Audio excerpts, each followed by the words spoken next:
കലാഭവൻ മണിയുടെ സഹോദരനും നർത്തകനുമായ doctor RLB രാമകൃഷ്ണനു നേരെ ജാതി അധിക്ഷേപവുമായി കലാമണ്ഡലം സത്യഭാമ. രാമകൃഷ്ണന് കാക്കയുടെ നിറമാണെന്നും മോഹിനിയാട്ടത്തിന് കൊള്ളില്ലെന്നുമായിരുന്നു പരാമർശം.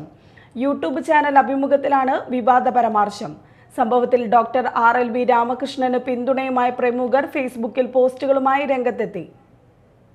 മോഹിനി ആയിരിക്കണം എപ്പോഴും മോഹിനിയാട്ടം കളിക്കുന്ന ആൾക്കാർ. ഇയാള് കണ്ടു കഴിഞ്ഞാല് കാക്കേരം നിറം, കാല് കുറച്ചിങ്ങനെ അകത്തി വെച്ച് കളിക്കുന്ന ഒരു ആർട്ട് ഫോമാണ്. ഒരു പുരുഷൻ കാലും കവിച്ച് വെച്ചിട്ട് മോഹിനിയാട്ടം കളിക്കാന്ന് പറഞ്ഞാൽ ഇതുപോലൊരു അരോചകമില്ല. എന്റെ അഭിപ്രായത്തില് മോഹിനിയാട്ടം ഒന്നും ആമ്പിള്ളേർക്ക് പറ്റണമെങ്കിൽ അതുപോലെ സൗന്ദര്യം ഉണ്ടാവും. അവരായിരിക്കണം. ഇവനെ കണ്ടു കഴിഞ്ഞാലല്ലേ ദൈവം പോലും പെറ്റ തള്ള സഹിക്കില്ല.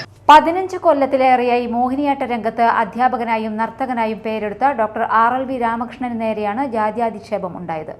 നർത്തകിയായ കലാമണ്ഡലം സത്യഭാമ ജൂനിയർ ഒരു യൂട്യൂബ് ചാനലിന് നൽകിയ അഭിമുഖത്തിലായിരുന്നു വിവാദ പരാമർശം. അധിക്ഷേപ പരാമർശം വന്നതിന് പിന്നാലെ പൊതുസമൂഹത്തിൽ നിന്ന് വലിയ വിമർശനമുയർന്നു. രാമകൃഷ്ണന് പിന്തുണയുമായി നിരവധി പേരെത്തി. അതേസമയം മുൻപും സത്യഭാമ അധിക്ഷേപിച്ചിട്ടുണ്ടെന്നും നിയമ നടപടി സ്വീകരിക്കുമെന്നും രാമകൃഷ്ണൻ പറഞ്ഞു. എന്റെ പേര് പറയാതെയാണ് പറഞ്ഞിരുന്നെങ്കിലും വളരെ കൃത്യമാണ് ആ അടയാളപ്പെടുത്തലുകൾ. ഒന്ന് ചാലക്കുടിയിലെ മോഹിനിയാട്ടക്കാരനായിട്ട് നൃത്താധ്യാപകൻ, വളരെ വ്യക്തമാണ് അത് ഞാൻ തന്നെയാണ് എന്നുള്ള കാര്യം. അത് എന്നെ പറഞ്ഞിരിക്കുന്നത് കറുത്തവൻ, കാക്കയുടെ നിറമുള്ളവൻ, അല്ലെങ്കിൽ സൗന്ദര്യമില്ലാത്തവൻ മോഹിനിയാട്ടം കളിക്കാൻ പാടില്ല, ആണുങ്ങൾ മോഹിനിയാട്ടം കളിക്കാൻ പാടില്ല. കേരളത്തിലെ തന്നെ കറുത്ത വർഗ്ഗക്കാരായിട്ടുള്ള കലാകാരന്മാരുള്ള ഇവരുടെ മ്ലേച്ഛമായ ഒരു പ്രയോഗമാണ് ഇതിൽ പറഞ്ഞത്. നിയമപരമായി തന്നെ നമ്മൾ നേരിടാൻ തന്നെയാണ് ഒരുക്കം. കാരണം ഇനി ഒരിക്കലും കറുത്ത വർഗ്ഗക്കാർക്ക് നേരെ അല്ലെങ്കിൽ കറുത്തവർക്ക് നേരെ ഒരു ആള് ശബ്ദം ഉയർത്താൻ പാടില്ല. ജയിലിൽ പോകേണ്ടി വന്നാലും പോരാട്ടം തുടരുമെന്നും അദ്ദേഹം പറഞ്ഞു. പലവിധ അധിക്ഷേപങ്ങളെയും അതിജീവിച്ചാണ് മുന്നോട്ടു പോകുന്നതെന്നും വിഷയത്തിൽ നിയമ നടപടി സ്വീകരിക്കുമെന്നും ഡോക്ടർ RLB രാമകൃഷ്ണൻ പറഞ്ഞു.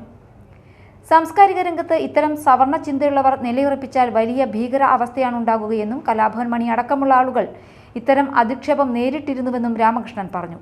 അതേസമയം താൻ ആരുടെയും പേരെടുത്ത് പരാമർശിച്ചിട്ടില്ലെന്നും ആരോപണത്തിൽ ഉറച്ചു നിൽക്കുന്നുവെന്നും കലാമണ്ഡലം സത്യഭാമ വ്യക്തമാക്കി.